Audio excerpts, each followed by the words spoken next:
Nama saya Andriel Muhammad Noval, I04190115. Perkenalkan nama saya Dika Darmaji, I041924. Perkenalkan, saya Dimas Tegar, I041926. Assalamualaikum warahmatullahi wabarakatuh. Perkenalkan, nama saya Hanifah Delkira, NIM INO 419037. Jadi pada bab 10, chapter 2, pada poin yang 10.7, kita akan membahas mengenai stability analysis. Jadi dalam sistem kontrol, pertanyaan terpenting itu merupakan berhubungan dengan stabilitas. Untuk setiap tujuan praktisnya, sistem ini harus stabil, sehingga analisis stabilitas yang paling penting dalam sistem ini adalah sistem kontrol. Kemudian, stabilitas analisis in the complex plane. Stabilitas dari linear closed-system loop dapat ditentukan dari lokasi kutub loop tertutup pada bidang tersebut. Jika salah satu loop ini terletak di kanan S pesawat, kemudian waktunya meningkat dan memunculkan dominansi, dan respon transien akan meningkatkan secara monoton atau berisolasi dengan meningkatnya amplitudo. Gerakan ini menandakan bahwa sistem dalam kondisi tidak stabil. Dalam sebuah sistem, apabila power dalam keadaan hidup, maka outputnya akan meningkat seiring berjalannya waktu. Nah, jika tidak ada saturasi yang terjadi dalam sistem dan tidak ada mekanisme berhenti, maka sistem pada akhirnya dapat rusak atau gagal karena respon tidak dapat meningkat. Kemudian kriteria root stability-nya, kebanyakan dari linear system closed loop control mempunyai closed loop transfer function dari bentuk berikut ini, di mana A-nya merupakan konstan dan B-nya konstan serta M-nya lebih kecil sama dengan N. Prosedur yang digunakan dalam kriteria stabilitas root adalah sebagai berikut. Yang pertama, dapat menuliskan polinomial dalam S seperti berikut ini. A0 S pangkat N plus A1 S pangkat N-1 dan seterusnya. Di mana koefisien adalah kuantitas yang nyata dan diasumsikan bahwa AN tidak sama dengan 0, merupakan faktor 0 yang telah dihapuskan. Yang kedua, jika terdapat koefisien 0 atau negatif dengan adanya setidaknya satu koefisien positif, maka terdapat akar imajinar atau bagian positif. Jika semua koefisien polinomial adalah positif, koefisien polinomial dalam baris dan kolom sesuai dengan pola berikut ini. Kemudian dapat dijabarkan atau dihitung dengan cara seperti ini. Untuk koefisien B menjadi B1 sama dengan A1, A2, min A0, A3 per A1, dan selanjutnya untuk koefisien C dan D seperti yang tertulis berikut ini. Selanjutnya adalah special case. Jika suku di kolom pertama dilarik di baris manapun adalah 0, tetapi suku yang tersisa tidak 0 atau tidak ada suku yang tersisa, maka 0 diganti dengan angka positif atau yang sangat kecil, dan sisa kolom dievaluasi. Contohnya pada persamaan S pangkat 3 plus 2S kuadrat plus S plus 2 sama dengan 0. Koefisien arenya adalah seperti yang tertulis berikut ini, di mana angka positifnya sangat kecil. Jika tanda koefisien di atas 0, maka sama dengan di bawahnya, itu menunjukkan bahwa ada sepanjang akar imajiner. Nah, sebenarnya persamaan tersebut memiliki dua akar, yaitu dua akar pada S sama dengan plus minus J. Yang selanjutnya ada relative stability analysis. Root stability criterion memberikan jawaban dari pertanyaan stabilitas mutlak. Namun dalam banyak kasus praktis, jawaban ini tidaklah cukup. Jika biasanya memerlukan informasi tentang stabilitas relatif sistem, pendekatan yang berguna untuk menguji stabilitas relatif adalah dengan menggeser sumbu bidang S dan menerapkan root stability criterion dengan persamaan S sama dengan S dot dikurangi di mana atau positif konstan ke dalam persamaan karakteristik sistem polinomial dalam bentuk S dan menerapkan root stability criterion ke polinomial berikut di S. Contohnya application of root stability criterion to control system analysis. Terus stability kriteria terbatas dalam analisis sistem kontrol linear karena tidak menyarankan bagaimana meningkatnya stabilitas relatif atau bagaimana menstabilkan sistem yang tidak stabil. Bagaimanapun untuk menentukan efek dari perubahan satu atau dua parameter dari suatu sistem dengan memeriksa nilai-nilai yang menyebarkan ketidakstabilan. Kita tutup bagian ini dengan pertimbangan singkat tentang masalah menentukan kisaran stabilitas nilai parameter. Di sini kita akan menentukan stabilitas K-nya, dan untuk stabilitas K harus positif, dan semua koefisien di kolom pertama larik harus positif. Oleh karena itu, K lebih besar dari 6, dan K lebih kecil daripada 6, dan K lebih besar dari 0. Ketika K sama dengan 6, sistem jadi osilasi, dan secara matematis osilasinya dipertahankan pada amplitudo konstan. Baik, saya akan menjelaskan mengenai root locus analysis subbab 10.8. Root locus method atau metode akar locus.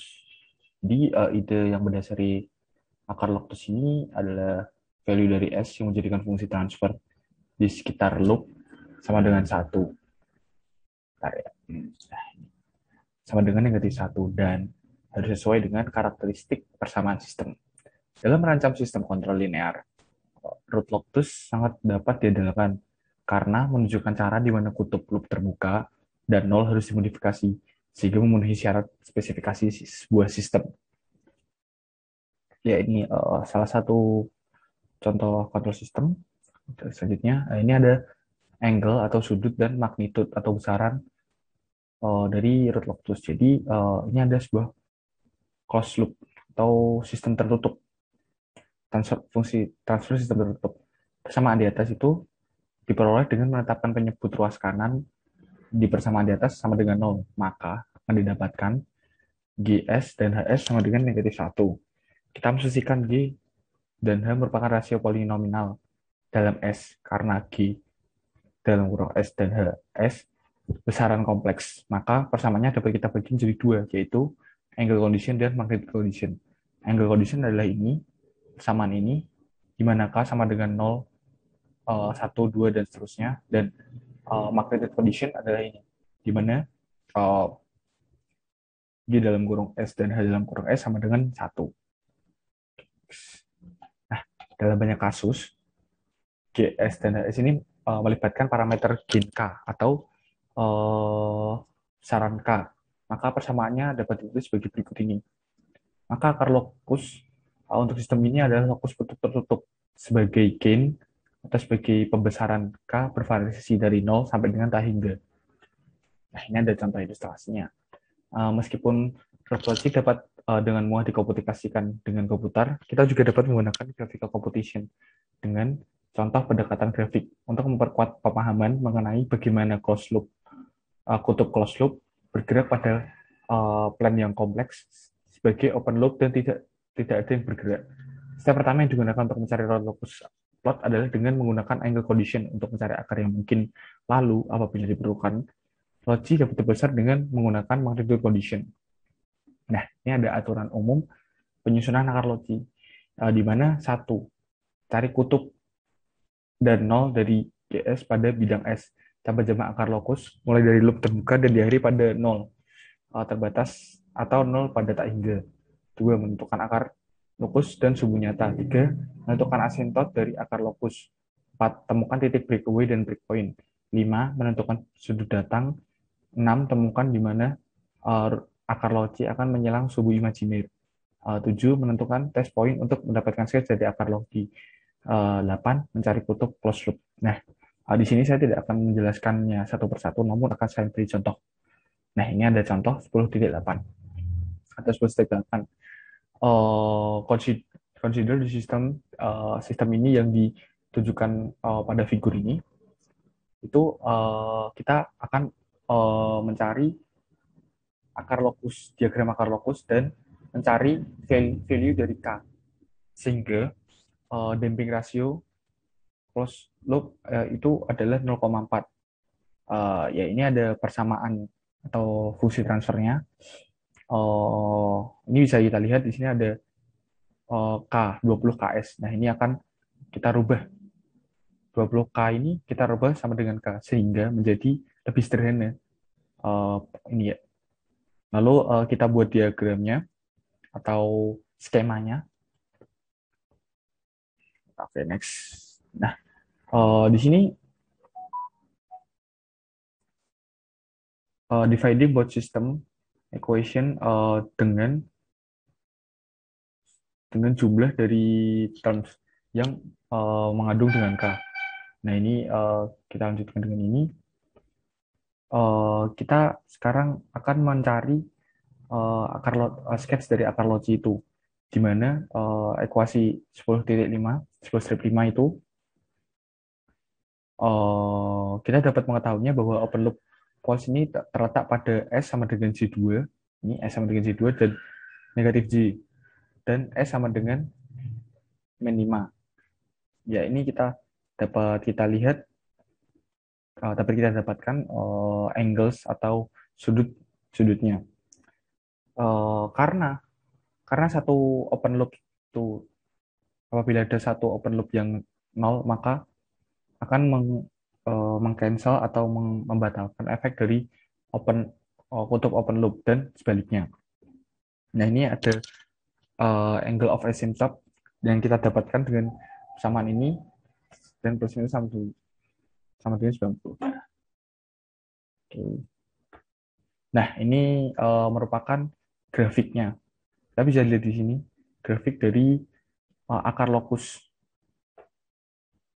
Nah, karena kita sudah mendapatkan SS-nya, maka kita dapat mencari K-nya.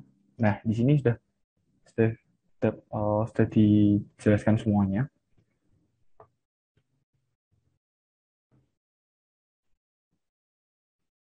Oke. Ya.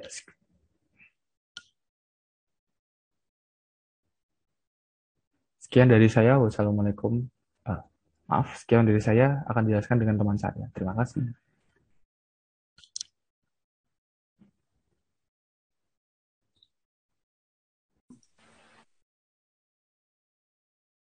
Oke, selanjutnya ada 10.9 dot locus plot suite MATLAB. Kali ini di subbab ini kita akan menghitung dot locus plots dengan penggunaan MATLAB. Oke, lalu dari persamaan ini di buku ada persamaan 10.37 sama juga dengan 1 plus K dengan numerator per denominator. Jadi numerator ini bilang dan denominator ini menyebut sama dengan 0. Nah, komen dasar atau perintah dasar untuk memplot root logi pada MATLAB digunakan komen r locus dengan kurung 6, den. Jadi namanya berapa sama denominatornya berapa. Terus jika diketahui vektor K, maka vektor K ini, maka komen akan berubah menjadi r locus numerator, denominator r locus dan kurung 6, den, K. Nah, jika mengacu pada left hand argument, komen sebelumnya dapat dinotaskan pada metode sebagai kurung kotak r, k kemudian r locus 6, den atau r, k hanya diketahui r locus dan kurung 6, den, k. Oke, kemudian di metode itu menunjukkan matriks r dan vektor k. Kemudian untuk munculkan grafiknya gunakan komen plot r, bintang plot yang r, bintang. Nah, di sini bintang itu bisa dimanfaatkan sebagai minus x atau 0, seperti itu. Nah,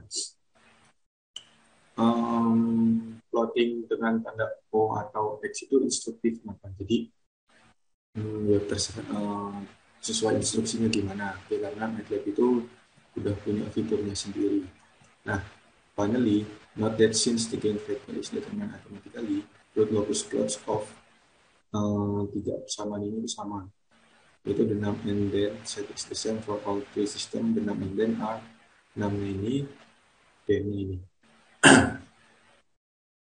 Ya, jadi itu untuk root locus plot dengan MATLAB komennya tadi. Next. Di sini saya akan menjelaskan tentang chapter 10.10 yaitu Tuning Rules for PID Controllers. Nah, lebih dari separuh industrial controller saat ini tuh menggunakan PID atau skema kontrol PID yang dimodifikasi. Analog PID control itu banyak digunakan pada sistem hidrolik, pneumatik, elektrik, dan juga elektronik. Sekarang banyak PID control yang sudah berubah dalam bentuk digital dengan menggunakan mikroprosesor. Karena PID controller perlu pengaturan langsung, terdapat beberapa macam tuning rules untuk PID controller, mulai dari metode tuning manual hingga otomatis. Yang pertama ada PID control of plants. Nah, pada sistem pengendalian, setiap objek fisik itu yang dikontrol disebut sebagai plan.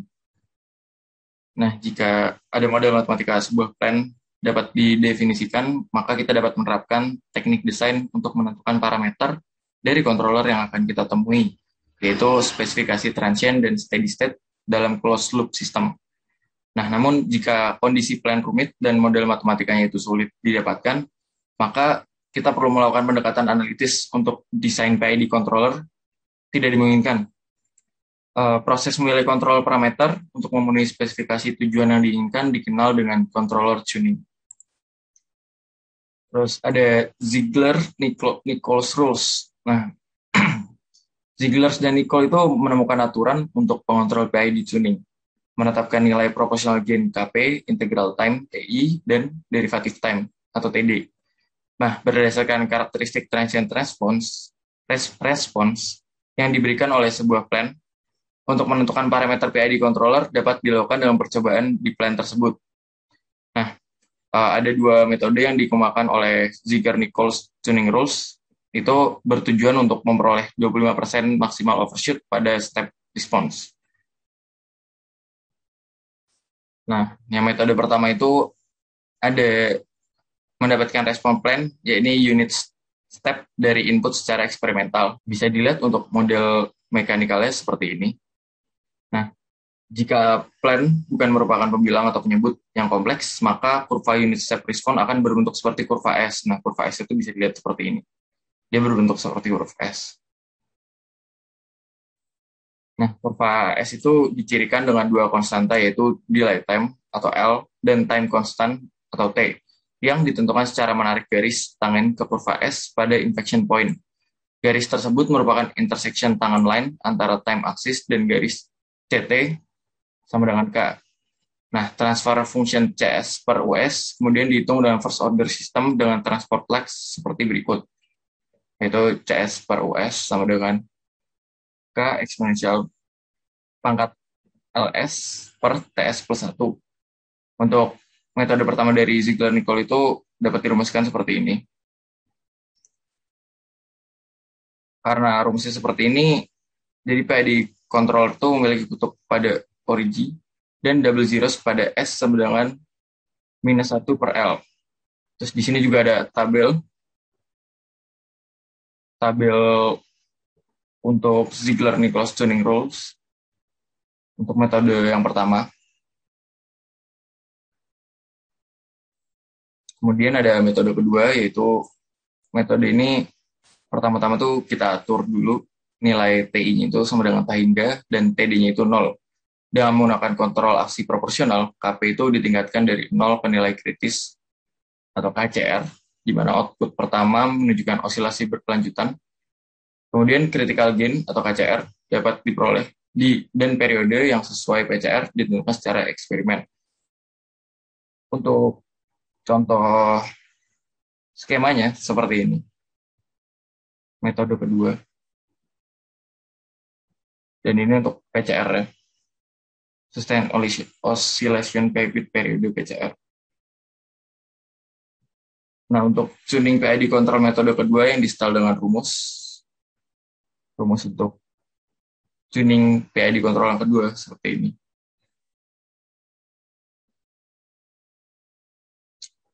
Nah, jadi PID control itu memiliki kutub pada origin dan double zeros pada S sama dengan min 4 per PCR. Dapat dilihat dari tabel 10.5, ini juga ada tuning rule base dari critical gain KCR dan critical period PCR. untuk menggunakan metode kedua. Sekian dari saya dan kelompok kami, kurang lebihnya mohon maaf. Terima kasih.